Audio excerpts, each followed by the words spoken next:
Hello, everyone. Today I'm talking to Akshay, Dr. Akshay Gupta, who wrote his PhD dissertation with my supervision a few years ago. In fact, last year, I think, yes. Now, Akshay, can I invite you to begin by summarizing in a few sentences the main thesis, the main argument of your dissertation? My dissertation focuses on the problem of evil from a Hindu perspective. The problem of evil is, sort of age-old question of why does an all-good, all-knowing, all-powerful God allow there to be so much suffering in the world? Different religions have formulated different responses to this. There's not so much in Hindu thought. There is some engagement with it, but not as much as you might see in the case of Christianity, for example. So my dissertation looks at one Hindu tradition known as the Chaitanya Vaishnava tradition, and more specifically, one of the main contemporary teachers of this tradition, Swami Prabhupada. And my dissertation looks at his thought and explores how his thought concerning free will and karma and the nature of God's interrelationship with karma. My dissertation looks at how Prabhupada's thoughts can inform a response to the problem of evil. And so I look at Prabhupada's writings, I formulate and I construct his thoughts on the problem of evil, and then I also add in my own reasoning to sort of elaborate on some aspects further. I also draw from some other thinkers across religious traditions to show how insights from those other traditions can be relevant in the context of Prabhupada's thoughts. So when you say you bring in your own reasons, you mean to say you are thinking critically from within the tradition? Yeah, I sometimes Prabhupada will say certain things, but those thoughts are not in response to some contemporary objection in the literature on the problem of evil. So there's some creative reasoning that's required to respond to some of these contemporary objections by drawing on what Prabhupada has written, and so I do that work. So I'm maybe extending Prabhupada's responses to the problem of evil and building on them by supplying my own thoughts and reasoning, which is often influenced by the Chaitanya Vaishnava tradition, but sometimes it's also just based on my own philosophical reasoning. So standing on the shoulder of giants, so then you can see further. It's kind of a project like that. Now, regarding the word divinity itself, I have a question for you. So the name of our faculty, as you know, is the Faculty of Divinity. Now, there are somewhat distinctive styles of teaching and researching religion in North America, the US, and the UK and Europe. We have these two units called theology and religious studies. And I understand that in some parts of North America, these two units, theology and religious studies, could be quite opposed, or if not opposed, sharply distinguished. Whereas in parts of the UK and in Europe, the relationship could be somewhat different. So when you were looking at us, the Faculty of Divinity, from your place in North America 4 years ago, 5 years ago, what did you see? What did you think you would find? And what did you find over the last 4 or 5 years here? Yeah, so in America, there's varying views on this, but generally there's this idea that religious studies and theology are sort of their own distinct disciplines without much overlap or much scope to fruitfully engage with each other. That's a rough caricature. There's, places where the two are more intertwined. The sort of not official journal of the American Academy of Religion, Journal of the American Academy of Religion. It often has discussions of how to combine it often has discussions of like theology, philosophy, religion, how this fits into religious studies. And many religious studies departments will have thinkers who have sort of explored theology. There's also handbooks in the case of some of the non-Western religions like Buddhism that sort of try to explore traditions theologically. So there's kind of this wide variance in America, but generally I have found there to be more distinction and separation between theology and religious studies. When I was applying for programs for my PhD program, I was interested in places that had a more fluid interaction between the two disciplines. And so I had heard and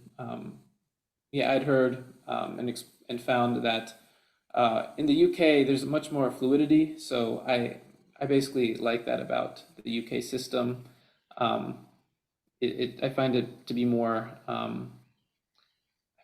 helpful for me in terms of how I think about religious studies and other related disciplines. I find it I just find it more organic and natural, because it just, to me, it just seems that the two disciplines are too interconnected to be separated. So yeah, I would say that the Faculty of Divinity's sort of approach to religion and the sort of approach to this divide between religious studies and theology, which is maybe not so much a divide in the case of Cambridge. I found that, yeah, that's something that was an appeal to me. Now, the study of religion, do you think it can bring about some concrete change in the world, or is it just dealing with ideas relating to A and B and C, which we try to work out in logical space? Yeah, so I think the study of religion is important for society for several reasons.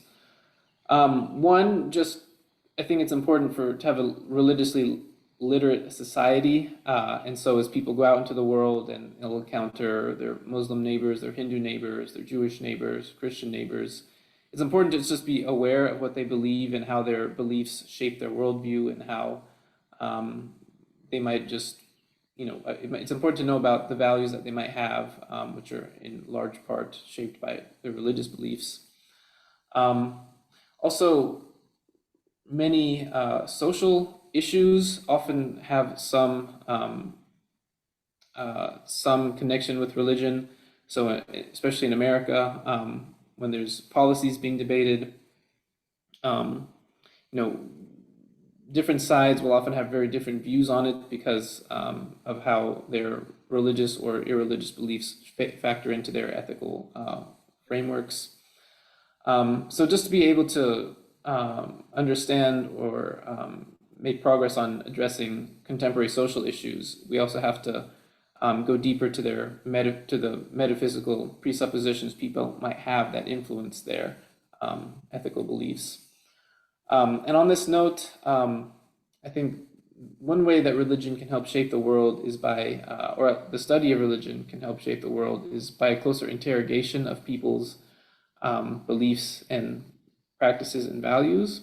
And so if it can,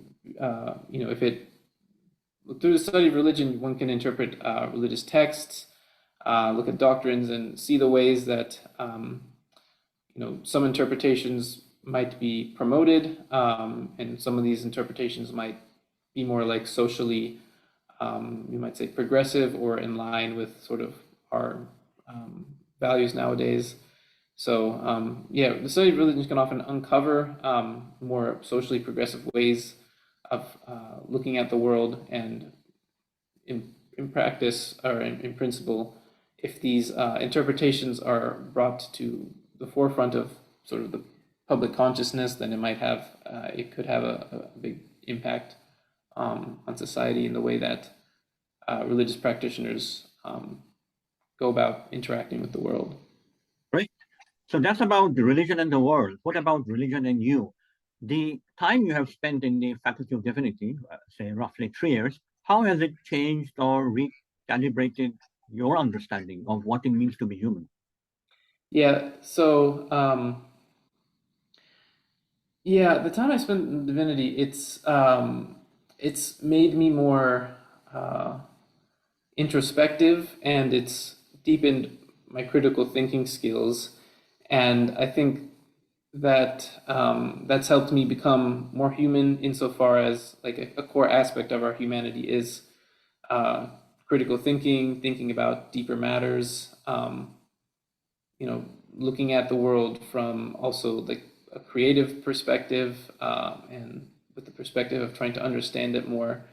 So yeah, certainly at Cambridge, I've been in touch with the more intellectual and creative aspect of my humanity.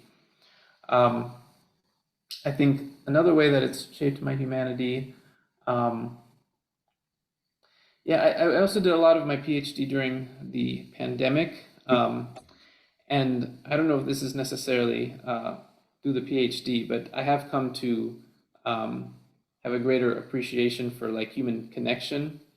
Um, and one thing at Cambridge that I've also learned is like the value of having connection with those that share our interests and values and beliefs.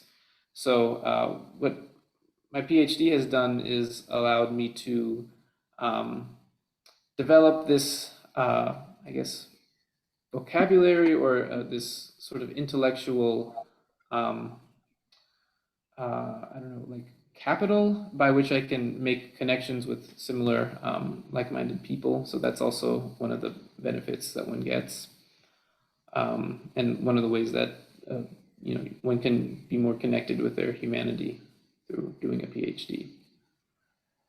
Yes. So that's all very nice and interesting to hear. Now, I have one final question for you. So you have written a PhD dissertation on the problem of evil, and this dissertation is written in an academic style. You have read many, many, many, many books and articles. There are many footnotes and endnotes. There's also bibliography there. And the prose style in which you have written it is, let's say, philosophical, theological. So somebody would have to be kind of receive a certain kind of training to read that dissertation. However, the problem of evil is not just an academic problem. It's a problem that all of us face in some way or another. We all want to know, why is there so much suffering, pain, misery, seemingly pointless, right? Okay. Mm. So as you know, in philosophy, we construct thought experiments. So here's a hypothetical mother whose daughter, 10 years old, is dying in a very painful manner because of some kind of rare disease. And one day she wants to know, why is this happening to my daughter? Because I have this deep faith in a God of omnibenevolence. And she goes on Google and says, whom can I contact? And then she finds your name, Dr. Akshay Gupta. So she calls you up and says, Dr. Gupta, what is the answer to this question? Why is my daughter suffering in this terrible way? Why is it happening to me? Why can't it just happen to others? Why does it have to happen to me? So how would you engage with her lament, her complaint, Mhm. her perplexity? Yeah, so there's sometimes a distinction between what's maybe can be termed the emotional problem of evil and the logical or evidential problem of evil. So in my dissertation, I largely address the sort of logical or related evidential problem of evil, which is kind of a more philosophically oriented way that the problem has been put. But there's also the emotional problem of evil, which is how the existence of suffering, either outside or within one's own life, impacts them on an emotional level. So I would actually recommend that if someone is experiencing the emotional problem of evil, my dissertation might provide some basis on how they might interpret their suffering and how they might be more introspective about learning what lessons they might be learning from their suffering. But a more maybe another approach would be to get pastoral care or to get some type of emotional support. So there's like pastors, a large part of their sort of job or training is supposed to be just being equipped with the skills to counsel other people. And so I think that the emotional problem of evil does call for a different type of approach. But at the same time, when one is struggling with one's suffering, um, sometimes it helps to, well, when one is suffering, often one wants to know why this is happening to them. And I think sometimes a more helpful question to ask oneself, because we can, only know so much about why someone is suffering. A more helpful question to ask is, what has the suffering taught me? What lessons have I learned through this? And so, if someone can reflect on their suffering with that type of perspective, often it can be helpful in finding some solace or some, I guess, comfort, or if not comfort, at least some deepening of their perspective. And so my dissertation can maybe illuminate the ways that one might be able to find meaning in suffering. And so one could read it, and maybe it might not address their particular emotional worries, but they can be introspective and try to understand on some deeper level the lessons that they've learned through that encounter of suffering. So what you're saying is that if we can learn to situate suffering in some kind of a religious context, we begin to see that suffering has a pedagogic or educative purpose or telos. Yeah, I think that aspect of suffering is important to be able to um, access, although I think how one access it is maybe a delicate matter. If someone was suffering and I were to tell them, oh, you're suffering because of this, and this reason, it may not necessarily help. But if they were to, on their own, reflect on their suffering and try to glean some understanding of what they've learned through the process, sort of on their own terms, without someone like sort of pressing it on them, I think it could be more effective. All right. Okay. So Akshay, Dr. Gupta, thank you very much for talking to me today. And the next time you cross the Atlantic and return to this island, do let me know. Yes, we'll do. Okay. Bye bye now. Bye.